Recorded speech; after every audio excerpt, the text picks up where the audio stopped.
కవచం కట్టుకుని ఉన్నాడు. పిల్లవాడే కానీ యుద్ధంలో సాటి లేని మహావీరుడు. నాన్నగారు నన్ను నమ్మండి, నేను ఆ హరివీరుణ్ణి తప్పకుండా పట్టుకుంటానని ప్రతిజ్ఞ చేశాడు. రథం ఎక్కి వెనక కొన్ని అక్షౌహిణీల సైన్యాన్ని తీసుకుని అశోకవనంలోకి బయలుదేరాడు.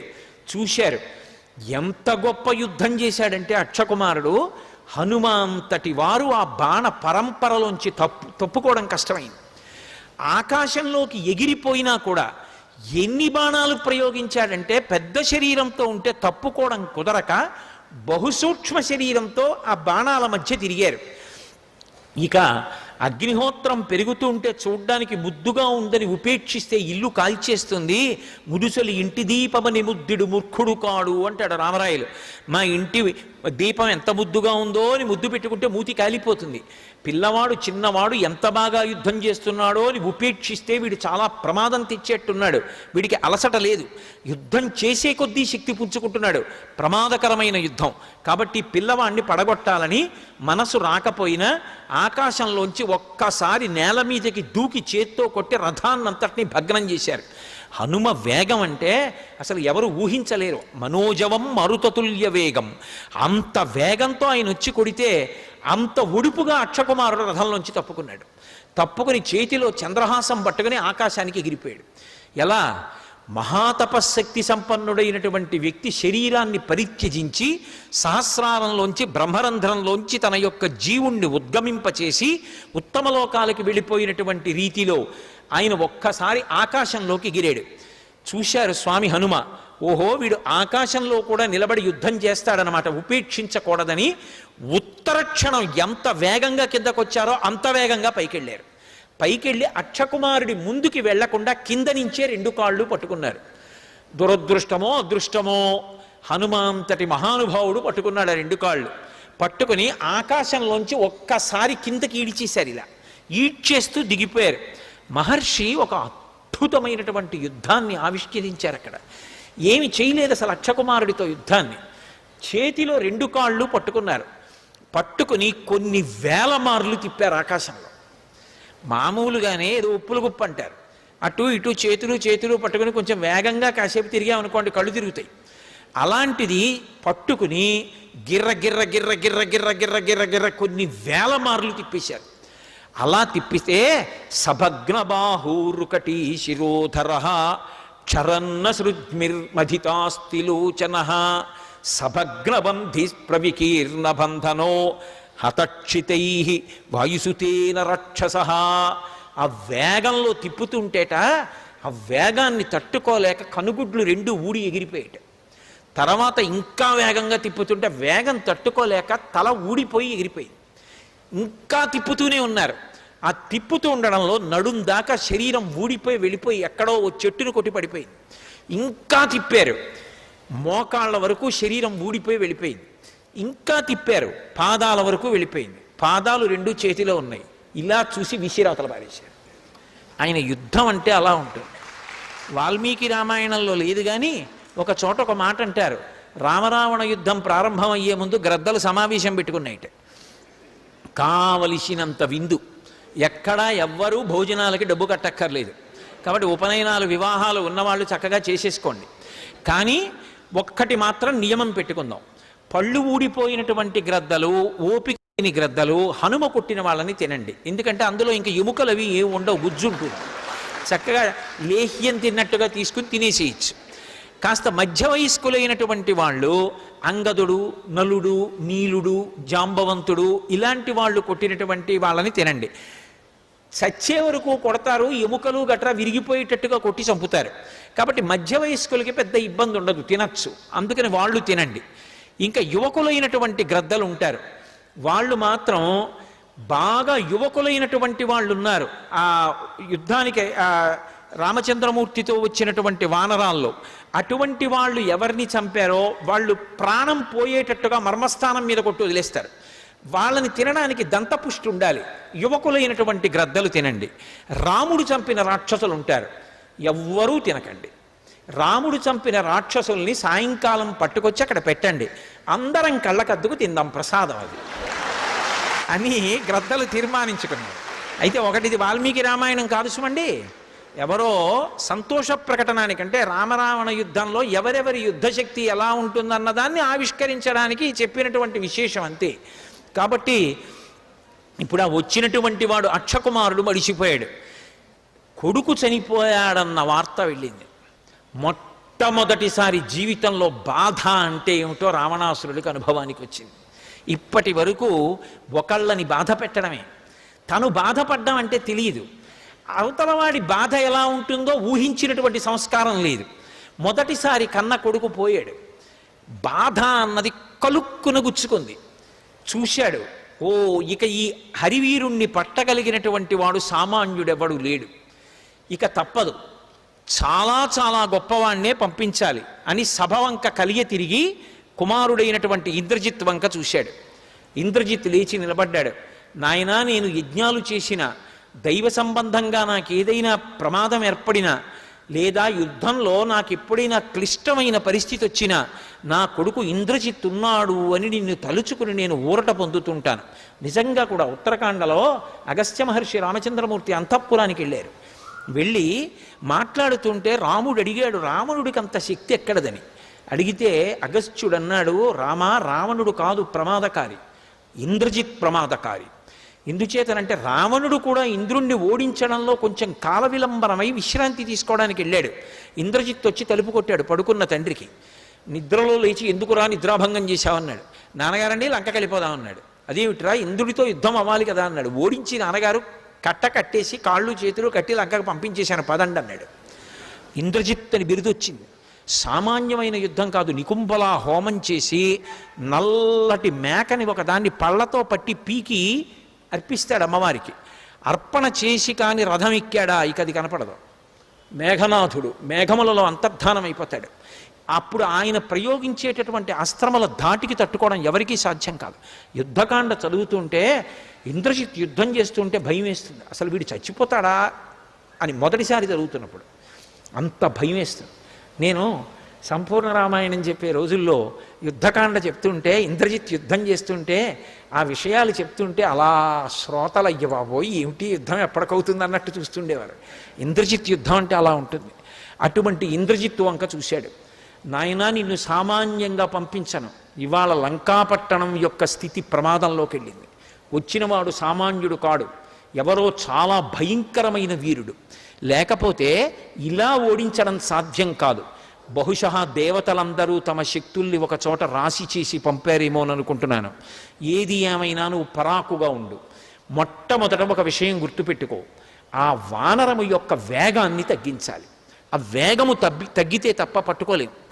పరాకుగా ఉండి కావలసినంత సైన్యాన్ని తీసుకుని వెళ్ళమన్నాడు. తెల్లటి దంతములు పూంచినటువంటి ఐరావతం లాంటి ఏనుగుల్ని 4 ఏనుగుల్ని రథానికి కట్టుకుని ఇంద్రజిత్ బయలుదేరాడు. ఇంద్రజిత్ పేరెత్తితే భయం వేస్తుంది. అటువంటి వీరుడు, అంత మాయాయుద్ధం నిజంగా. అటువంటి వాడు యుద్ధానికి వెళ్ళాడు. వెళ్ళి స్వామి హనుమతో యుద్ధం చేస్తున్నాడు. ఎన్ని బాణాలు వేసినా ఎంత చేసినా 48వ సర్గ నడుస్తుంటే ఇంద్రజిత్తు స్వామి హనుమ యుద్ధం చేస్తున్నటువంటి సర్గల్ని పారాయణ చేస్తే ఏలినాటి శని కూడా ఉపశాంతి చెందుతుంది. ఇవాళ జరుగుతున్నటువంటి ప్రవచనంలో చదువుతున్న శ్లోకాలు, ఆ యుద్ధం అంతా కూడా ఎంత ప్రబలమైనటువంటి ఉగ్రస్థితిలో ఉన్న గ్రహాలు కూడా ఉపశాంతి చెందుతాయి ఇవి విన్నా చదివినా. అంత శక్తివంతమైనటువంటి విశేషం నడుస్తోంది అని చెప్తారు సుందరకాండలో ఈ భాగం గురించి. ఎందుకంటే హనుమ అటువంటి స్థితిలో నిలబడి ఉంటారు దుర్నిరీక్షుడై. కాబట్టి ఇంద్రజిత్ యుద్ధానికి వెళ్ళాడు. వెళ్ళి ఎదురుగుండా ఉన్నటువంటి హనుమని చూశాడు. ఎన్ని వేల బాణములు ప్రయోగించినా అసలు ఆయన చిక్కనే లేదు. ఆ బాణముల మధ్యలో సూక్ష్మ రూపంలో తిరుగుతున్నారు, అలసట లేదు. ఈ హరివీరుడి యొక్క వేగాన్ని తగ్గిస్తే తప్ప అసలు బంధించడం అనేటటువంటిది సాధ్యం కాదు. ముందు ఈయన వేగం ఆపాలి. ఆలోచించి ఆలస్యం చేస్తే ప్రమాదం వస్తుందని తత స్వయంభువైర్మంత్రై బ్రహ్మాస్త్రమభిమంత్రితం, ఒక్కసారి బ్రహ్మాస్త్రాన్ని అభిమంత్రించి విడిచిపెట్టాడు. బ్రహ్మాస్త్రం వెళ్ళి స్వామి హనుమని పట్టుకుంది. ఆయనకి జ్ఞాపకం వచ్చింది, బ్రహ్మాస్త్రం కూడా తనని బంధించదు, ఏ అస్త్రము చేత నీవు బంధింపబడవు అని. స్వామి హనుమ ఇంద్రుడి యొక్క వజ్రము దెబ్బకి నేల మీద పడిపోయినప్పుడు వాయుదేవుడు కోపగించి అన్ని ప్రాణులలోకి వెళ్ళడం రావడం ఆపేశాడు. అప్పుడు బ్రహ్మగారు దేవతలందరితో కలిసి వెళ్ళి వరాలు ఇచ్చారు. ఏ దేవత కూడా తమ అస్త్రము చేత హనుమని కట్టలేరు, బ్రహ్మాస్త్రం కూడా కట్టదు. కానీ బ్రహ్మ అంటేనే లోకమునకంతటికీ కూడా పెద్దవాడు. అందుకే తత స్వయంభువైర్మంత్రై బ్రహ్మాస్త్రమభిమంత్రితం. ఆ బ్రహ్మాస్త్రము అంటే సృష్టికర్తది, లోకానికంతటికీ పెద్దవాడు. దానికి ఒక గౌరవం ఇవ్వాలి. ఏం మర్యాదో చూడండి. మీ నాన్నగారండి అన్నాడు అనుకోండి ఎవడైనా, వెంటనే ఓ గౌరవం ఇవ్వాలి. నేను మీ నాన్నగారి మిత్రుడినండి అన్నాడు అనుకోండి, ఓ మా నాన్నగారి మిత్రుల అయ్యా నమస్కారం, బాగున్నారా, ఎవరు మీరు, మా నాన్నగారితో కలిసి ఉద్యోగం చేశారా, చదువుకున్నారా అని ఓ నిమిషం ఆగి మాట్లాడాలి. అయ్యా నేను మీ గురువుగారు కలిసి చదువుకున్నాం అన్నారు అనుకోండి, ఎంత వేగంగా వెళ్ళిపోతున్న వాడైనా ఆగాలి. ఓ మా గురువుగారి తెలుసా, మా గురువుగారు నాకు ధారకుడు పోషకుడు, అటువంటి వారితో పరిచయం ఉందా, అయ్యా మీకు ఓ నమస్కారం అనాలి. సంస్కారం. పెద్దల పేరు చెప్తే ఆగాలి. ఆయన లోకమునకు సృష్టికర్త బ్రహ్మగారు, ఆయన పేరు మీద వచ్చిన అస్త్రం కాబట్టి కొద్దిసేపు దానికి కట్టుబడినట్టుగా ఊరుకున్నారు, గౌరవించారు. నేను దీనికి కట్టుబడను వరమే, కానీ అలా ధిక్కరించడం మర్యాద కాదు.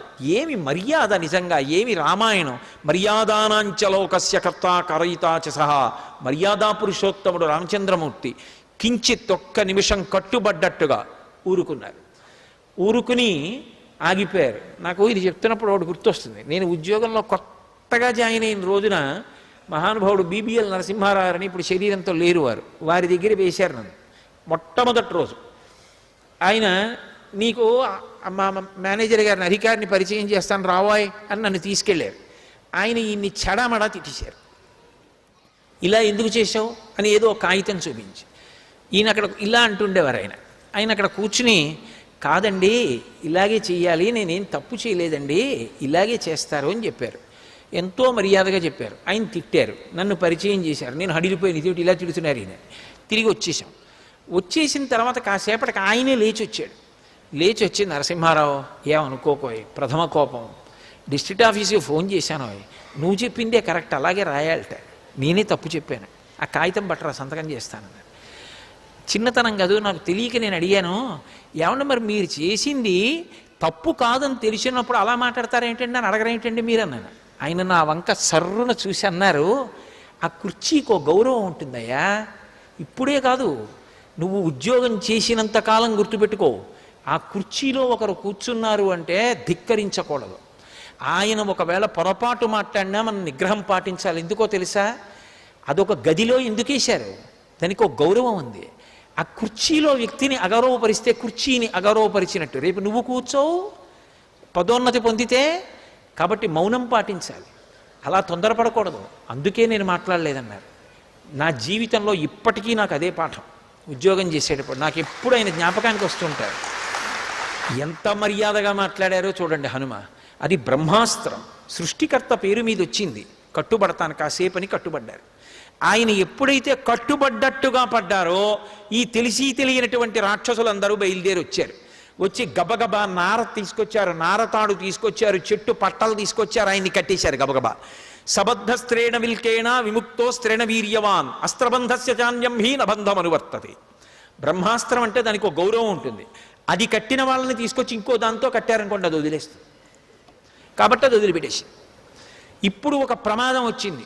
ఇంద్రజిత్తుకి తెలుసు ధనుర్వేదం. అహో మహత్కర్మ కృతం నిరర్ధకం నరాక్షసైర్మంత్రగతిర్విమృష్ట. వీళ్ళు తెలిసి తెలియక పెద్ద ప్రమాదం తీసుకొచ్చారు. ఎవరినైనా అవతల వాడిని బ్రహ్మాస్త్రంతో కడితే, ఒకవేళ ఏ కారణం చేతనైనా బ్రహ్మాస్త్రం ఆ వ్యక్తిని వదిలిపెట్టేస్తే మరునాడు సూర్యోదయం అయ్యే వరకు ఇక ఏ అస్త్రమో ఆ వ్యక్తిని పట్టుకోదు, చెనకదు. కాబట్టి రేపు సూర్యోదయం అయితే తప్ప హనుమని పట్టుకోలేను, ఇక దొరకరీన. కాబట్టి సమస్తమైన లంక సంశయంలోకి వెళ్ళిపోయింది. నరాక్షసైర్మంత్రగతిర్విమృష్ట ప్రవర్తతే సంశయతాత్మ సర్వే. అందరి ప్రాణాలకి సంశయం వచ్చేసింది. ఎంత ప్రమాదం జరిగిందనుకున్నారు? హనుమకి తెలియదా ఈ విషయం? తెలుసు. కానీ ఆయన ప్రయోజనం ఏమిటోసారి రావణాసురుడితో మాట్లాడడం. ఎంతసేపు ఈ దిక్కుమాల యుద్ధం, ఎంతమందిని చంపాలి? అందుకని ఆయన కట్టుబడినట్టు నటించారు. ఆయన ఏదో కట్టుబడిపోయారని వీళ్ళు అనుకున్నారు. చారుడు చారుడు అంటూ ఆయన్ని కొడుతూ ఈడ్చుకుంటూ సభలోకి తీసుకెళ్లారు. సభలోకి తీసుకెడితే ఎదురుగుండా కూర్చున్నాడు. పెద్ద నల్లటి మబ్బు మీద కొంగల బారు ఎగురుతుంటే ఎలా ఉంటుందో అలా ముత్యాల హారం ఒకటి మెళ్ళో వేసుకుని ఉన్నాడు. 4 మంత్రులు చుట్టూ పరివేష్టించి ఉన్నారు. 10 తలలతో ఉన్నాడు. వేలాడుతున్నటువంటి పెదవులు, నల్లటి మబ్బు ఆకాశంలోంచి దిగొచ్చి ఆసనం మీద కూర్చుందా అన్నట్టుగా ఉన్నాడు. అమృతాన్ని మదిస్తే వచ్చినటువంటి నురుగా అన్నట్టుగా ఉంది. తెల్లటి వస్త్రం కట్టుకున్నాడు. లోహితాక్షం, కళ్ళల్లోంచి ఎర్రటి కాంతులు వస్తున్నాయి. మహాబాహుం, పెద్ద పెద్ద బాహువులు, 20 బాహువులు, 10 తలలు, 10 నోళ్ళు, జారుతున్నటువంటి పెదవులు, బయటికి వస్తున్న నాలుక, పెదవులు తడుపుకుంటూ కూర్చున్నాడు. మనిషిని చూస్తేనే భయం వేస్తుంది, అలా ఉన్నాడు. హనుమ రావణుని వంక చూశారు. అహో రూపమహో ధైర్యమహో సత్వమహోద్యుతి అహో రాక్షసరాజస్య సర్వలక్షణయుక్తత అన్నారు. అది ఒక మహానుభావుడి జీవితంలో ఉండేటటువంటి లక్షణం. ఆయన రోమకూపాల్లోంచి తేజస్సు కొడుతోంది, రావణుడి యొక్క రోమకూపాల్లోంచి. ఆయన చేసిన తపస్సు అటువంటిది. అబ్బా, అహో రూపమహో ధైర్యమహో సత్వమహోద్యుతి. ఏమి ధైర్యం, ఏమి రూపం, ఏమి టీవీ, ఏమి కాంతి, ఏమి ప్రకాశం. అసలు రోమకూపాల్లోంచి వస్తోంది కాంతి. ఎంత డాబుగా ఉన్నాడు. వీడి ఎందు పరదారాగ్రహణం అనేటటువంటి మహాపాపం లేకపోతే, వీడి ఎందు అధర్మ బుద్ధి లేకపోతే, ఇంద్రపదవితో కలిపి 3 లోకములు నేలగలిగిన మొనగాడు. ఎంత గొప్ప సాముద్రిక లక్షణాలు! ఎటువంటి వేళ్ళు, ఎటువంటి గోళ్ళు, సులక్షణ నకాంగుష్టై స్వంగుళీతలలక్షితై, అటువంటి చేతులు, అటువంటి కాళ్ళు, వక్షస్థలం, అలా ఉన్నాడే. ఏమి కాంతి అనుకున్నారు. రావణాసురుడు హనుమ వంక చూశారు. శంకాహృతాత్మా దధ్యౌసా కపీంద్రం తేజసావృతం కిమేష భగవాన్ నంది భవే సాక్షాద్ధ్యాగత ఏన శప్తోస్మి కైలాసే మయా సంచలితే పురా. వాడికి మాత్రం గుడ్డె గుటుక్కుమంది. ఇది ఉపాసనలో ఉండే తేడా. ఇద్దరూ భగవదుపాసకులే, కానీ ఒకడు అధర్మం వైపు నడుస్తూ ఉంటాడు, ఒకడు ధర్మం వైపుకి నడుస్తూ ఉంటాడు. ధర్మం వైపు నడిచినటువంటి వాడికి ఉన్న ధైర్యం అధర్మం వైపు నడిచినటువంటి వాడికి ఉండదు. అందుకే హనుమ వంక చూడగానే శంకాహృతాత్మా దధ్యౌసా కపీంద్రం తేజసావృతం, హనుమ యొక్క తేజస్సు వంక చూశాడు. అబ్బా, ఏవి తేజస్సురా ఇది! కిమేష భగవాన్ నంది భవే సాక్షాద్ధ్యాగత.